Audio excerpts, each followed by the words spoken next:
आज आपण योहान शुभवर्तमान याचा 14वा अध्याय आणि त्याचं 1 ते 4 ही वचन वाचू. तुमचे अंतःकरण घाबरू नये, देवावर विश्वास ठेवा आणि माझ्यावरही विश्वास ठेवा. माझ्या बापाच्या घरात पुष्कळ राहण्याच्या जागा आहेत. असे नसते तर मी तुम्हाला सांगितले असते, कारण मी तुमच्यासाठी जागा तयार करायला जातो.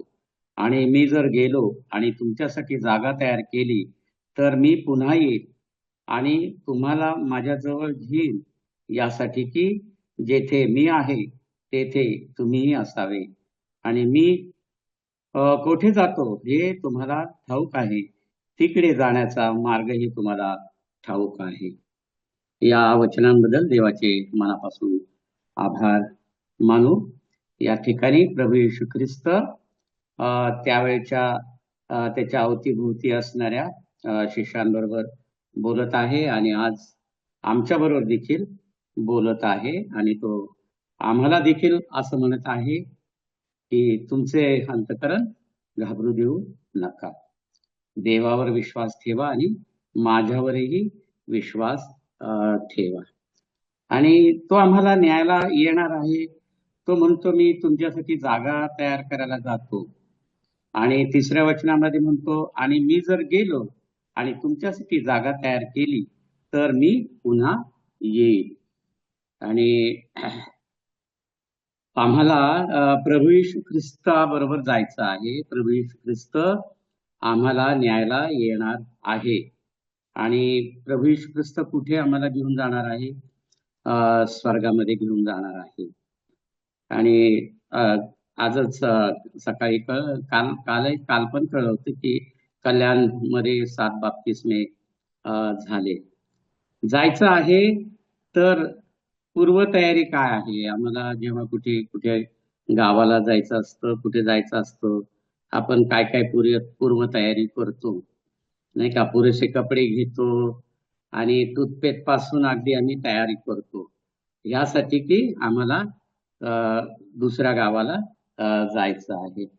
आणि विश्वासाने आम्ही ते सर्व करत असतो, कारण मोस्टली जागा देखील रिझर्व केलेली असते, रिझर्वेशन केलेलं असतं आणि आम्ही जाणार आहोत. रिझर्वेशन केलेलं असेल तर आम्हाला जागा निश्चित मिळेल याची खात्री असते. आणि जर रिझर्वेशन केलं नसेल तर जागा मिळेल की नाही हे आपल्या मनामध्ये शंका असते. परंतु या ठिकाणी आम्हाला बघायला मिळतं की प्रभू येशू ख्रिस्त आम्हाला घ्यायला येणार आहे. आणि तो म्हणतो की मी तुमच्यासाठी जागा तयार करील. आणि त्यासाठी तो आमच्या आधी तिथे गेलेला आहे. तिथूनच तो आला होता, तिथे परत गेलेला आहे. आणि प्रभू येशू ख्रिस्त जर येणार आहे आम्हाला घ्यायला, तर या पृथ्वी तलावर प्रत्येक माणसाला काय तयारी करायची आहे? प्रभू येशू ख्रिस्ताला तारणारा म्हणून स्वीकारायचा आहे. प्रभू येशू ख्रिस्तावर विश्वास ठेवायचा आहे. देवावर विश्वास ठेवायचा आहे. आणि अंतःकरणापासून प्रभू येशू ख्रिस्ताने दिलेल्या आज्ञा किंवा त्याने दिलेलं जीवन याचं पालन आम्हाला करायचं आहे.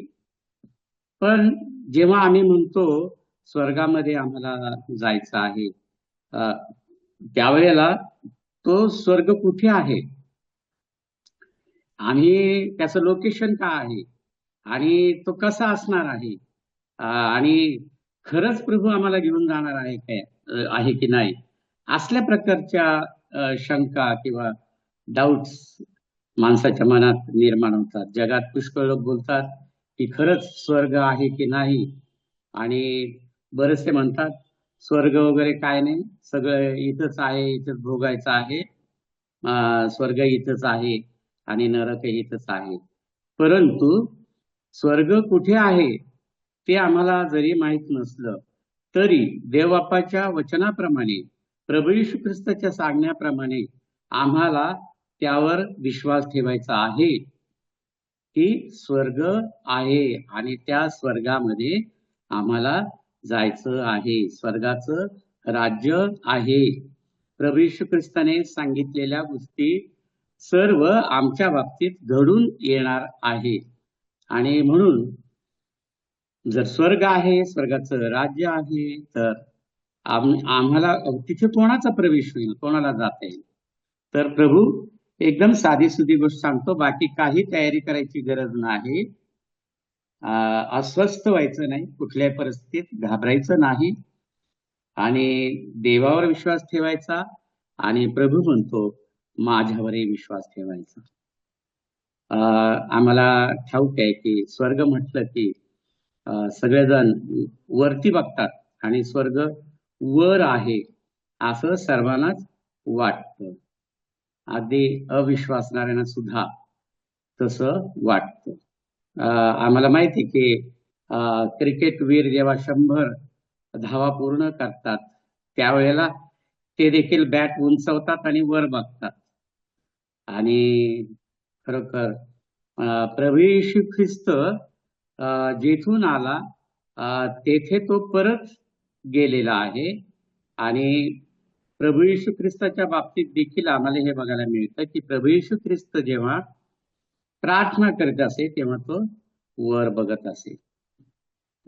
परंतु आम्हाला कुणालाही त्याचं भौगोलिक ठिकाण ठाऊक नाही किंवा खगोलशास्त्रज्ञांना पण ठाऊक नाही किंवा जे अगदी उंचावर गेले, नील आर्मस्ट्रॉंग, बझ ऑल्ड्रिन, मायकल कॉलिन्स, हे देखील त्यांना देखील माहित नाही ते चंद्रावर गेले. बझ ऑल्ड्रिन आणि मायकल कॉलिन्स हे यानातून खाली उतरले नाही, परंतु नील आर्मस्ट्रॉंग चंद्रावर खाली उतरला आणि असं म्हणतात त्याने प्रार्थना केली. त्याबद्दल पुष्टी मिळत नाही, परंतु बरेचसे म्हणतात त्याने तिथे उतरून प्रार्थना केली. असो, आम्हाला अजून तिथे कुठे स्वर्ग आहे आम्हाला ठाऊक नाही.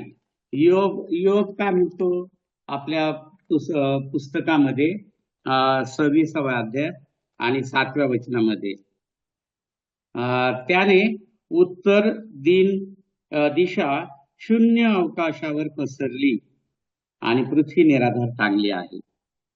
सकाळी देखील आम्ही ते वचन वाचलं. 7:30ला मक्तापूर मंडळीचं मनन असतं आणि बंधू विक्रम जगताप बोलत असताना त्यांनी हे वचन वाचलं आणि मी देखील हा रेफरन्स घेतलेला होता. आणि मग त्याच्या म्हणण्याप्रमाणे पृथ्वी अधांतरी आहे, अंतराळात आहे, आम्ही पृथ्वीवर आहोत आणि पृथ्वी फार मोठी असल्याने आम्हाला खाली वाकून बघितलं तरी खालचं दिसत नाही, खालचं अंतराळ दिसत नाही, परंतु ती अंतराळात आहे. कारण पृथ्वी प्रचंड मोठी आहे आणि म्हणून आम्ही जरी खाली वाकून पाहिलं काय तर ती आम्हाला जमीनच आम्हाला दिसते. पण वरती बघितल्यानंतर आम्हाला काय काय दिसतं? चंद्र, सूर्य, तारे आम्ही बघू शकतो, आकाश बघू शकतो, आकाशातले पक्षी बघू शकतो, विमान, हेलिकॉप्टर वगैरे गेलेला आम्ही बघू शकतो आणि ह्या गोष्टी आम्हाला दिसतात. आमच्या दृष्टीची जी क्षमता आहे ती फार लांब नाही आणि चंद्र, सूर्य, तारे हे चमकतात म्हणून आम्हाला एवढ्या दुरूनही दिसतात. परंतु तरी देखील देवाच्या वचनावर विश्वास ठेवल्याप्रमाणे स्वर्ग आहे. आम्ही जर अनुवादाचं पुस्तक ह्याचा 10वा अध्याय अनुवाद 10 मध्ये जर गेलो आणि त्याच्या 14व्या वचनामध्ये, अनुवाद 10 आणि 14वातून, पहा आकाश व आकाशाचे आकाश, आकाशांचे आकाश, पृथ्वी व तिच्यातले सर्व काही यहोवा तुझा देव याचे आहे. या वचनावरून आणि उत्पत्तीच्या पुस्तकात 1ल्या अध्यायामध्ये आम्हाला बघायला मिळतं की पंडिता रमाबाईचं भाषांतर मध्ये आकाशे असं भाषांतर तिने केलेलं आहे. ते रिअल भाषांतर आहे. तर एक आकाश नाही, किंवा इंग्लिशमध्ये ज्याला हेवन म्हटलेलं आहे. तर आकाशे पुष्कळ आहे, आमच्या दृष्टीपथात येतात तो भाग, चंद्र सूर्य तारे जिथे आहे तो भाग, आणि आणखी कुठे पुढे स्वर्ग आहे हा प्रश्न आम्हाला पडतो. ते स्थान कुणालाही माहीत नाही. आणि आम्हाला फक्त त्याच्यावर विश्वास ठेवायचा आहे. आम्ही जर 2 करिंथ याचा 12वा अध्याय आणि त्याची 1 ते 4 वचनं वाचली तर तिथे आम्हाला काय बघायला मिळतं? नावाजणे हे जरी मला उपयोगी नाही, तरी ते करणे मला भाग आहे. पण मी प्रभूचे साक्षात्कार व प्रगटीकरणे या विषयावर येतो. ख्रिस्तात एक माणूस मला माहित आहे, शरीरात की काय हे मला ठाऊक नाही, किंवा शरीराबाहेर की काय हेही मला ठाऊक नाही, देवाला ठाऊक आहे. 14 वर्षामागे तो 3ऱ्या आकाशापर्यंत हिरावून गेला, आणि असला एक माणूस मला माहित आहे, शरीरात किंवा काय किंवा शरीरापासून वेगळं की काय हे मला ठाऊक नाही, देवाला ठाऊक आहे. तो सुखलोकात हिरावून नेला गेला, आणि जी अनिर्वाच्य वाक्य माणसाने बोलणे योग्य नाही ती त्याने ऐकली. बऱ्याचशा तज्ञांचं म्हणणं आहे, बायबलच्या तज्ञांचं, की तो माणूस दुसरा तिसरा कोणी नसून स्वतः पाऊल आहे. आणि तो नावाजून घेणं स्वतःला किंवा स्वतःला मोठं करणं, उंच करणं हे त्याला माहीत, म्हणजे त्याला आवडत नव्हतं. देवाचंच फक्त गौरव करावं, परमेश्वराचीच फक्त नावाजणूक करावी किंवा त्याचीच प्रशंसा करावी, त्याचीच फक्त स्तुती करावी, ह्या गोष्टीसाठी तो जपत होता. म्हणून त्याला झालेले साक्षात्कार किंवा त्याला झालेलं प्रगटीकरण याविषयी तो म्हणतो, त्याविषयी मला स्वतःला नावाजून घेणे योग्य नाही. आणि म्हणून त्या व्यक्तीचं नाव, स्वतःचं नाव त्याने त्या ठिकाणी प्रगट केलं नाही. आणि त्याचे तो म्हणतो की 14 वर्षामागे तो 3ऱ्या आकाशापर्यंत हिरावून नेला गेला आहे.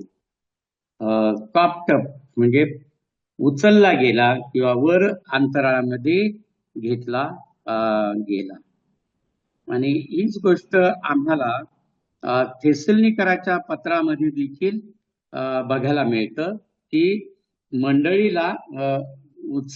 मंडळीचं उचललं जाणं किंवा मंडळीला वर घेतलं जाणं, हाच विचार किंवा तोच अर्थ त्या ठिकाणी आम्हाला थेसलनिकराचं पत्र 4था अध्याय आणि 17व्या वचनामध्ये आम्हाला ती गोष्ट बघायला मिळते, की ज्याला आम्ही रॅप्चर म्हणतो किंवा मंडळीचं वर उचललं जाणं म्हणतो. आणि याप्रमाणे ते वर्णन आम्हाला तिथे बघायला मिळतं. तेच जे इथं पाऊल म्हणतो की हिरावून नेलं, तसं उचललं जाणं किंवा घेतलं जाणं ते आमच्या हातात नाही. की बाबा आम्हाला स्वतःला जसं आम्ही कुठल्या वाहनामध्ये चढतो बसतो तसं ते आमच्या हातात नाही येते. तर तो जो फोर्स आहे, ती जी शक्ती आहे, ते जे देवाचं सामर्थ्य आहे, त्या सामर्थ्याने आम्ही वर उचलले जाणार आहोत आणि आम्ही स्वर्गामध्ये जाणार आहोत. आणि देव कुठे आहे? देव स्वर्गामध्येच आहे. याची पुष्टी करणारे अनेक वचनं आम्हाला बघायला मिळतात. आम्ही जर उत्पत्तीचं पुस्तक 11वा अध्याय जर बघितला, 11वा अध्याय 7वं वचन, तिथं परमेश्वर काय म्हणतो, चला आपण खाली जाऊ आणि तेथे त्यांना एकमेकांची बोली समजू नये म्हणून त्यांच्या भाषेचा गोंधळ करू. या ठिकाणी आम्हाला ही बघायला मिळतं की ही गोष्ट बघायला मिळते की देव बोलत असताना अनेक वचनी शब्द आहे तो यलोहिम, जो पंडित रमाबाई जे भाषांतर केलेले आकाश देवाचं ते अनेक वचन आहे, पिता पुत्र पवित्र आत्मा.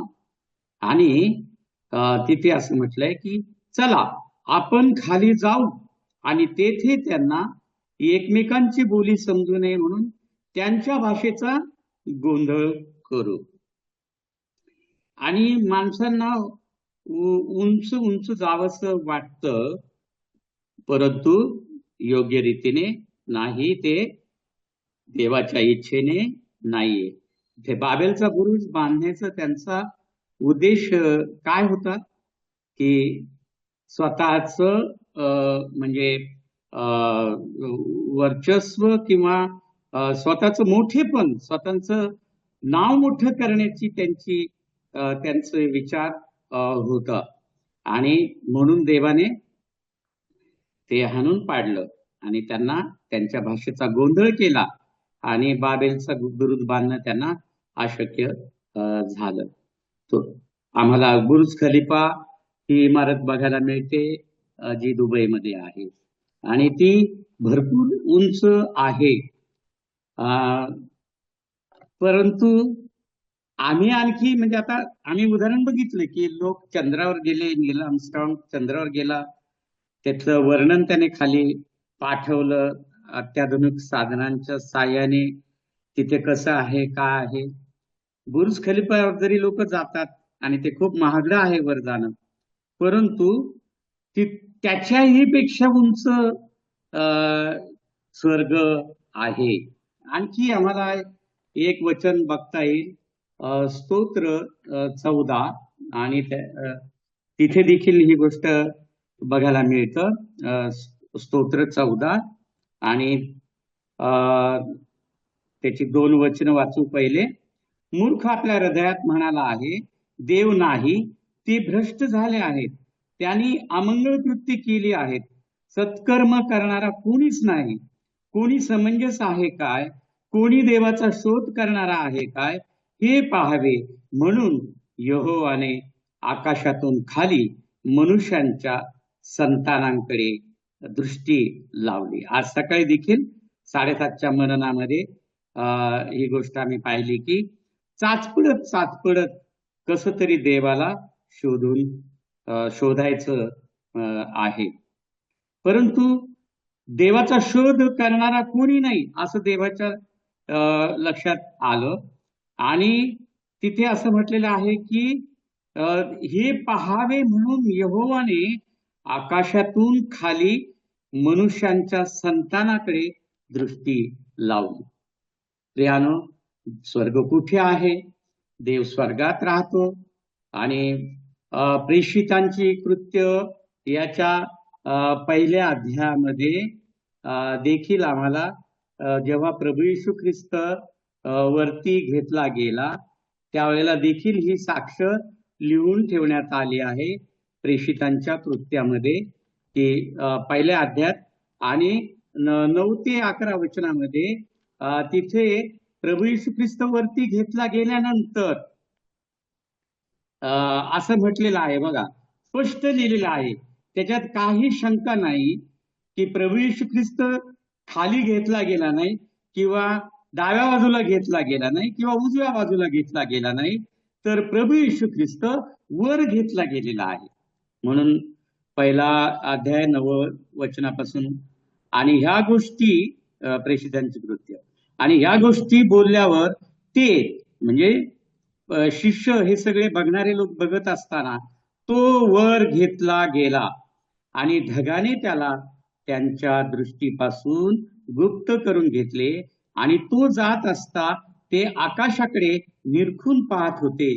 तेव्हा पहा, पांढरी वस्त्रे लिहिलेले 2 पुरुष त्यांच्याजवळ उभे राहिले आणि ते म्हणाले, अहो गालिली माणसांनो, तुम्ही कशाला आकाशाकडे पाहत उभे राहिला? हाच येशू जो तुमच्यापासून वर आकाशात घेतला गेला, तोच जसा तुम्ही त्याला आकाशात जाताना पाहिले तसाच येईल. आणि या ठिकाणी सुद्धा आम्हाला जे देवदूत आहेत त्यांनी ह्या गोष्टी, देवदूतांना सर्व माहिती आहे आणि त्यांनी ही गोष्ट सांगितली की तुम्ही वर काय पाहत उभा राहिलेला आहे. हाच येशू जो तुमच्यापासून वर आकाशात घेतला गेला, तोच जसा तुम्ही त्याला आकाशात जाताना पाहिले तसाच तो येईल. आणि खरोखर प्रभू येशू ख्रिस्त येणार आहे, ह्यावरचा आम्हाला घेऊन जायला येणार आहे, ह्यावरचा आमचा असलेला दृढ विश्वास. त्याचप्रमाणे प्रभू येशू ख्रिस्त वर घेतला गेला, स्वर्गामध्ये तो गेला आणि तेथून तो आम्हाला न्यायला येणार आहे, ह्याचा देखील आमच्या जवळ असलेला किंवा आम्ही ठेवलेला दृढ विश्वास. ह्या गोष्टी प्रियानो पृथ्वी तलावर जीवन जगत असताना खूप महत्वाच्या आहेत. आणि म्हणून प्रभू येशू ख्रिस्त एक दिवशी येणार आणि आम्हाला घेऊन जाणार आहे. आम्ही प्रार्थना करतो, त्यावेळेस डोळे झाकतो आणि प्रार्थना करतो, परंतु आमचं लक्ष तेव्हा कुठे असतं? आमचं लक्ष तेव्हा प्रभू येशू ख्रिस्ताकडे असतं. आणि प्रभू येशू ख्रिस्त त्यावेळेला वर घेतला गेलेला स्वर्गात आहे, परंतु त्याच वेळेला तो आमच्या जवळ देखील आहे. परंतु स्वतः प्रभू येशू ख्रिस्त जेव्हा जेव्हा प्रार्थना करत असे तेव्हा तेव्हा तो स्वर्गाकडे आपली दृष्टी लावत असते. तो स्वतः त्यावेळेला इथे पृथ्वी तलावर होता. आम्ही मार्कुस वर्तमान याच्या 6व्या अध्यायात आणि 41व्या वचनात जर गेलो, मग त्याने त्या 5 भाकरी व ते 2 मासे घेतले आणि वर आकाशाकडे पाहून त्याने आशीर्वाद दिला. वर आकाशाकडे पाहून त्याने आशीर्वाद दिला. नंतर त्याने भाकरी मोडून त्यांना वाढायला आपल्या शिष्यांजवळ दिल्या आणि ते 2 मासेही त्याने सर्वांना वाटून दिले. वर आकाशाकडे पाहून त्याने आशीर्वाद दिला, कारण प्रभू पृथ्वी तलावर आमच्यासारखाच होता. आणि त्याने पित्याकडे वर बघितले, आकाशाकडे वर पाहिले, स्वर्गाकडे दृष्टी लावली आणि मग त्याने प्रार्थना केली आहे. प्रियानो, हे सगळे शास्त्रपाठ आम्हाला दाखवतात की प्रभू येशू ख्रिस्त हा उंच, अति उच्च आहे, ज्याची आम्ही कल्पनाही करू शकत नाही. आणि पृथ्वी तलावर आम्ही जरी असलो तरी त्या उच्च स्थानाकडे तो आम्हाला आत्म्याने घेऊन जातो. इफिस्कराच्या पत्रात लिहिलेलं आहे की त्याने आम्हाला स्वर्ग लोकी बसवलं आहे. आणि खरोखर पृथ्वी तलावर राहून स्वर्गाकडे दृष्टी लावण्यासाठी, प्रभू येशू ख्रिस्ताकडे दृष्टी लावण्यासाठी त्याने आम्हाला पवित्र आत्मा दिला, शुद्ध केलं, पवित्र केलं. आणि प्रियानो, देवाच्या वचनाप्रमाणे आम्ही एक दिवशी स्वर्गामध्ये जाणार आहोत.